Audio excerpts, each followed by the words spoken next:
Thank you for sharing your morning with me. I'm curious how many of you think about fairy tales. How many of you think about the way that fairy tales create and perpetuate stereotypes? Stereotypes of gender, sexuality, economics, and culture. Stereotypes that we don't have to actually live with anymore. Fairy tales are part of our everyday existence. They exist in our marketing.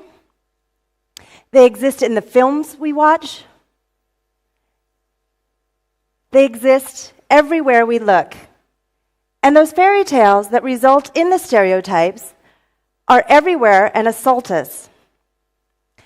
Here we can see it's smart to be a man, and all a woman needs to be is pretty. The way these stereotypes affect what we learn in education results in more men in the sciences than women. Those stereotypes present racisms as well. I actually love fairy tales. I love all kinds of stories.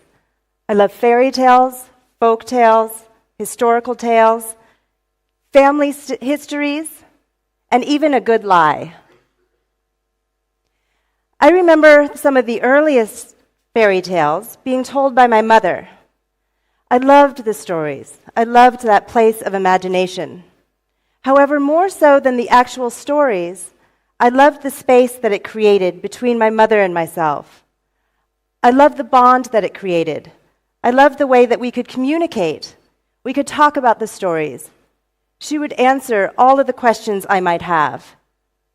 Why does it end like this? Why is she blonde?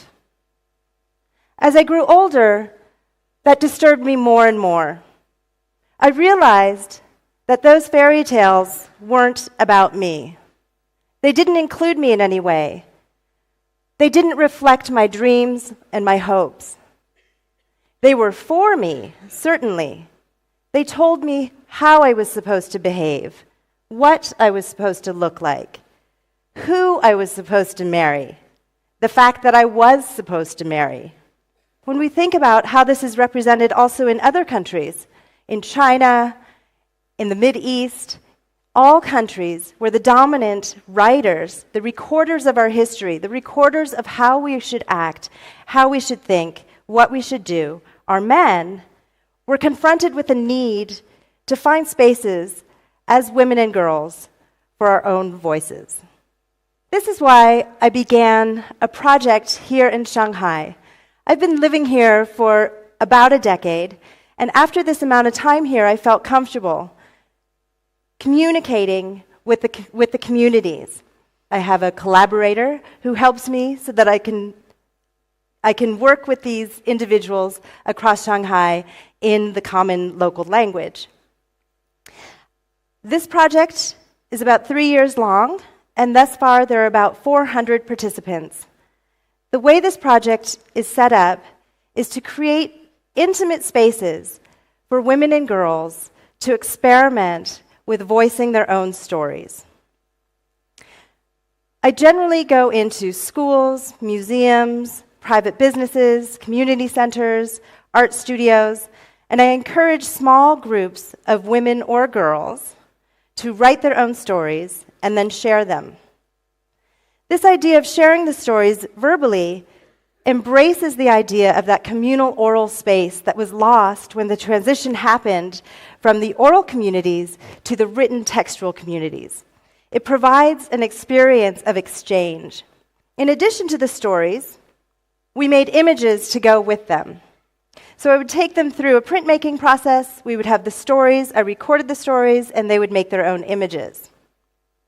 I'm going to share with you some of those stories. This was the last year that we did it, and there were about 135 individuals that participated. So 2 stories that are my favorite stories from this collection, both were made at Zhongshan High School. They're both about 15 years old. This is the first one. I'm going to let you just listen to it. 我故事的主角是一位猎人，女猎人，她易怒易感，常担心各种各样的问题，带着很多缺点，并且很自卑。她多年以前就生活在一片名为感情的魔法丛林里面。她一直在寻找快乐，传闻中唯有快乐之鸟的羽毛能够治愈她多愁善感且早年丧子的心。某日，她在林中找到了一位人类女孩，并决定收养她，与她住在一起。在不知道女孩便是快乐化身的前提下，两人准备了足够的物资，一同踏上寻找神奇羽毛的旅途。但这一切并不如意，不如说旅途还未开始，女孩就病倒了，就像她多年以前的孩子一样。她当时是在一个大城市中居住的，她没有任何的条件去挽救她的孩子，她只能看着一个年幼的生命在她面前就那样的离开这个世间。但她这次有能力了，于是她日夜的陪伴着这个孩子，就像是多年前对她自己的孩子一样。在这个途中，忧愁恐惧他们化为丛林中的野兽，时刻的出现在她的心头萦绕着。但她这次再也没有去管顾过那些，她抛掉了对自己的自卑易感。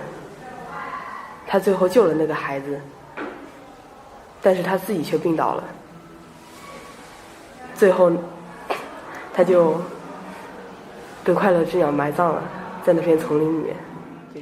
The reason that I like that story so much is because, first of all, it's about two females. It's about a woman and a magical entity disguised as a girl.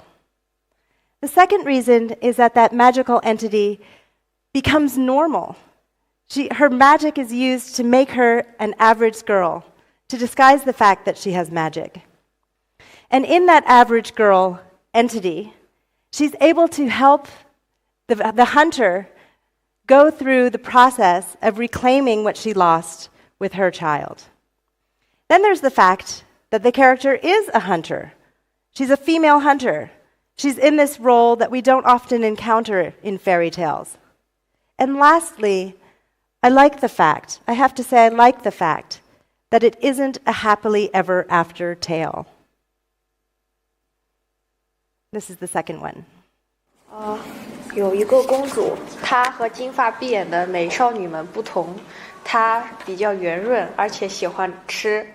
邻国的王子永远不会来寻找她，她失踪了，国王也并不会发重金来悬赏她。然而某一天，她就这样闯进了森林，被一只龙带走了。她说要让龙给她找好吃的，不然就剃了她的鳞片。龙吓得跑去了摘果子，把一筐都给了她。龙和公主就这样奇怪地生活着，没有邻国王子的寻找，也没有他父亲的苦焦急，只有属于他们圆润公主和胆小鬼巨龙的小岛。That's pretty great, isn't it? I think you know why I like that one. I love the fact that if they don't want her, she doesn't want them. She's willing to go out on her own. There's another thing. It's amazing that this young writer is willing to adopt a taboo. Her princess is brutal. Her princess actually threatens to hurt the dragon. And then what does the dragon do? He's terrified. He's absolutely terrified. It's an amazing story. I do want to end with saying that this isn't just about gender. This also encompasses race, economics, and sexuality. This also means that men are a part of these gender constructs that aren't good for anyone. And I'm wondering if there are ways that we can start thinking about these gender constructs, these race constructs, that we can fight against them from both sides.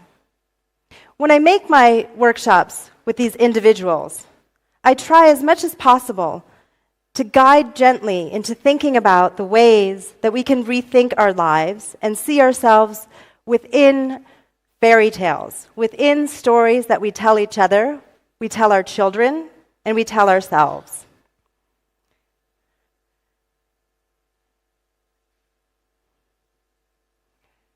So what is your fairy tale? Thank you.